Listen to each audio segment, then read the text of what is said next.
Welcome to a new episode of The Indian Interest, the podcast in which we examine the world from the perspective through the lens of the Indian national interest.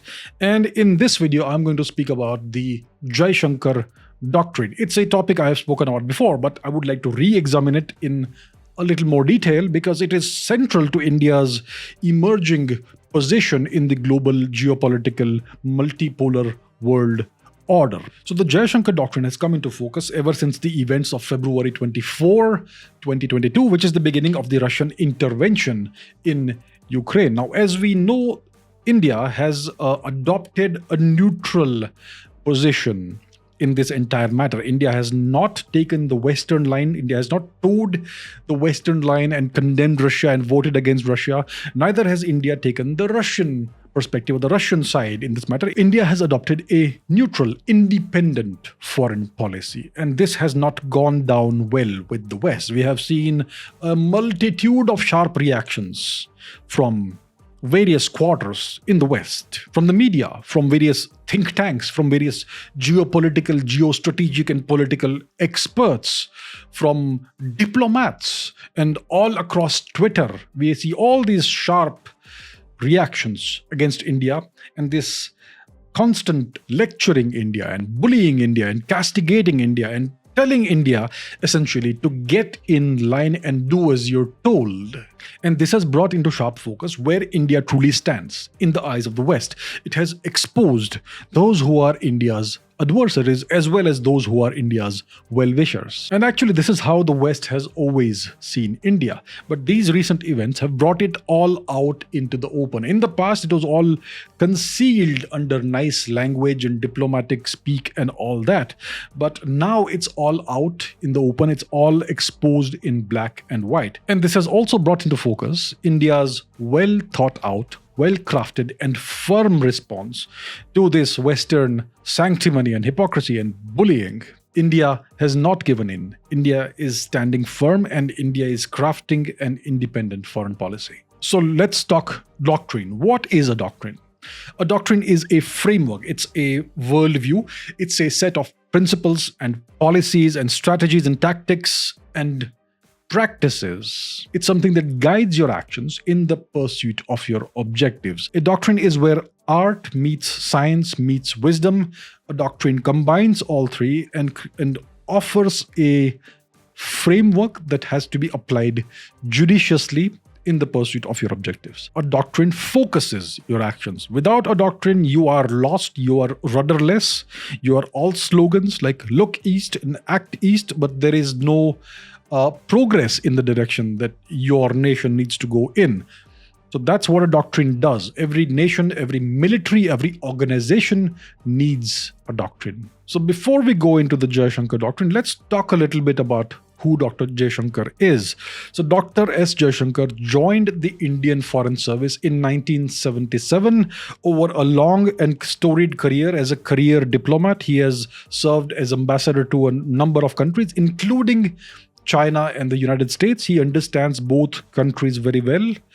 And he played an important role in negotiating the 2005 Indo-US civilian nuclear agreement. He became the External Affairs Minister in 2019. In my estimation, he is most likely the most influential and competent External Affairs Minister India has had in recent memory. No disrespect to any other former foreign ministers, but that's how I see him. And most importantly, he has a very important attribute, which is that he is trusted by the Prime Minister. So before 2019, Prime Minister Modi was essentially acting as his own External Affairs Minister. He would go to every important bilateral or multilateral engagement himself and act as the de facto Foreign Minister of India. That's the role Mr. Modi played in his first term. And now that role has been taken over by Dr. Jaishankar, and he is doing it very well. So what is the Jaishankar Doctrine? It's a framework for India for how to engage with the West. It's a framework for Indo-US relations as well as a framework for how India should engage with other nations that are not quite part of the West. And Dr. Jaishankar has spoken about this on multiple occasions on various public forums He has given multiple speeches about this, about his worldview and how he thinks India should go forward. So that's where we get the clues for what the Jaishankar Doctrine is. So what are the main points, the salient points of the Jaishankar Doctrine? Firstly, there is the recognition, the assertion that the West imposed 2 centuries of humiliation upon India. The plunder of at least $45 trillion worth of India's wealth and the accompanying genocide of untold millions of Indians. So there is the explicit recognition and assertion of this fact. I have spoken about a millennium of humiliation, which includes the Turkic occupation of India and the European occupation of India, of which the British occupation was about 2 centuries or so. So Dr. Jaishankar concentrates on the 2 centuries of British or Western occupation of India and the humiliation of India that ensued as part of that. And this assertion is very important because it is a good counter, an excellent counter to the constant lecturing by the West about democracy and human rights and other things. It is very important that India keeps asserting the fact that India, whatever position India is in today, is a consequence of the complete destruction of India's economy and society by the West, the 2 centuries of humiliation. So that's point number 1 of the Jaishankar Doctrine. Point number 2 of the Jaishankar Doctrine is the definition of what the West is. What constitutes the West? So the West is the United States and its satellite states. It includes the US, the Five Eyes Alliance, the Anglosphere, the European Union, NATO, and also countries such as Japan and South Korea. So the West is not a geographic designation. It's a political concept, a geopolitical concept that emerged from the Cold War. Point number 3 is that the West is led by the US and represented by the US. Essentially, to put it very crudely, the West is the US empire. The US is the sole superpower as of today, and the term superpower is nothing but a euphemism for empire. So the West is essentially the US empire. So that's not something that Dr. Jaishankar has said explicitly, but it's implied that that's what the West is. Point number 4 is that the US shares responsibility for 2 centuries of national humiliation experienced by India at the hands of the British Empire. Now, this is something that most people would possibly disagree with. I mean, we have all been taught that the US and the British Empire are 2 different entities, but that is not quite the case. Let's reframe the British Empire in a different manner. Instead of calling it the British Empire, let's call it the English Empire or the English-speaking empire. And then everything comes sharply into focus. So what happened is that in the 1920s and 1930s, the British Empire went into decline. And by 1945, the headquarters of this empire moved westwards from London, UK to Washington, DC in North America. That's all that happened. The headquarters moved to a different location, and yet the system continued, the empire continued. Every single aspect of the British Empire still exists in some form or the other. The US merely built upon that. That's what happened. And we have seen this happen in the past as well. The Roman Empire went into decline in Rome, in Europe, and at the same time, it underwent an upsurge in the East. So the headquarters of this empire moved from Rome in Italy to Byzantium at the crossroads of Europe and Asia. So it's a phenomenon that we have witnessed in the past, the rise of the Byzantine Empire, which was the Eastern Roman Empire, the Eastern manifestation of the Roman Empire.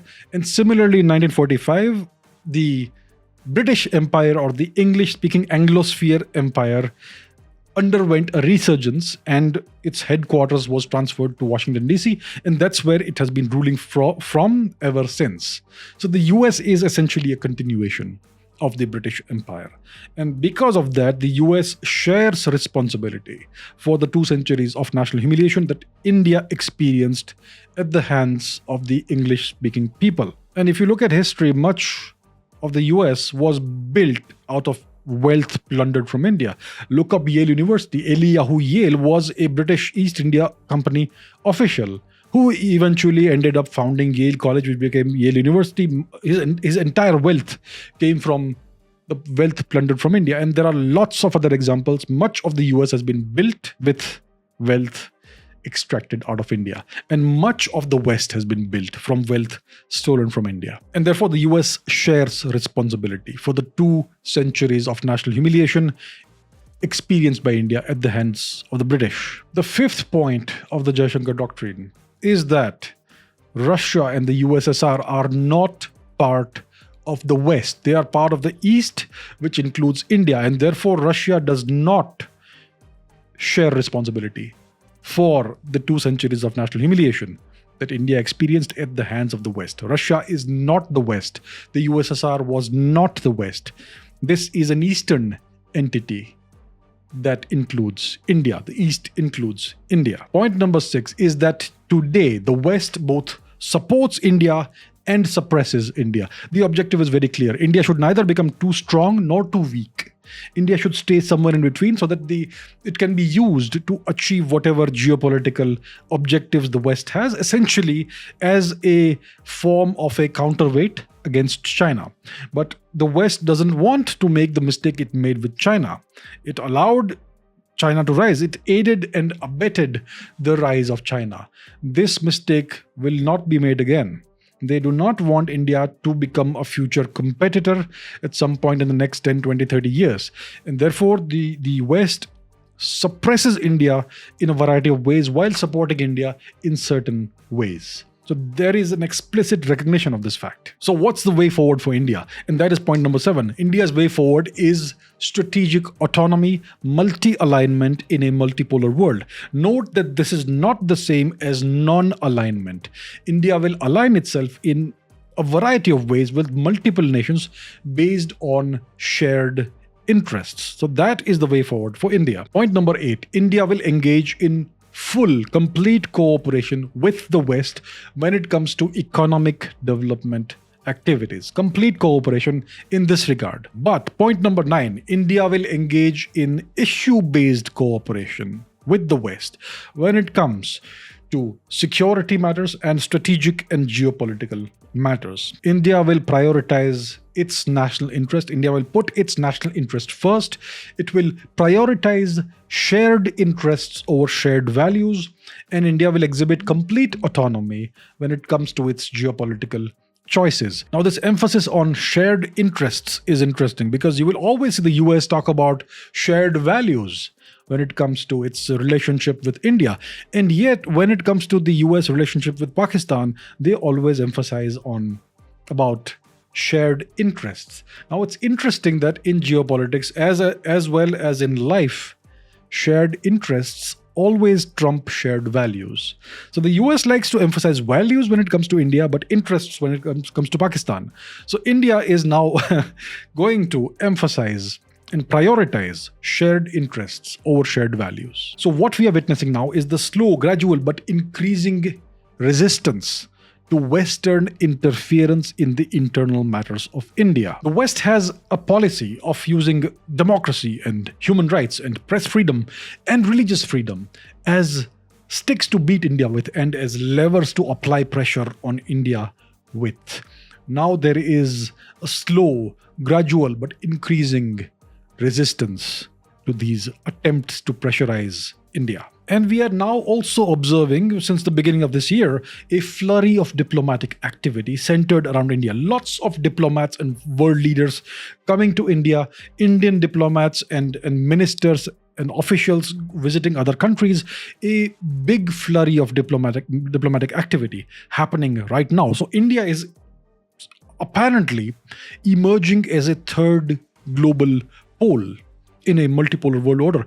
Obviously, it's still too early to consider India to be one of the top 3 nations in the world, but we are seeing steps being taken in that direction. And there is a lot of engagement with lots of countries, especially smaller countries that are often overlooked in the global sphere. And that's what the Jaishankar Doctrine is. It's about asserting India's interests.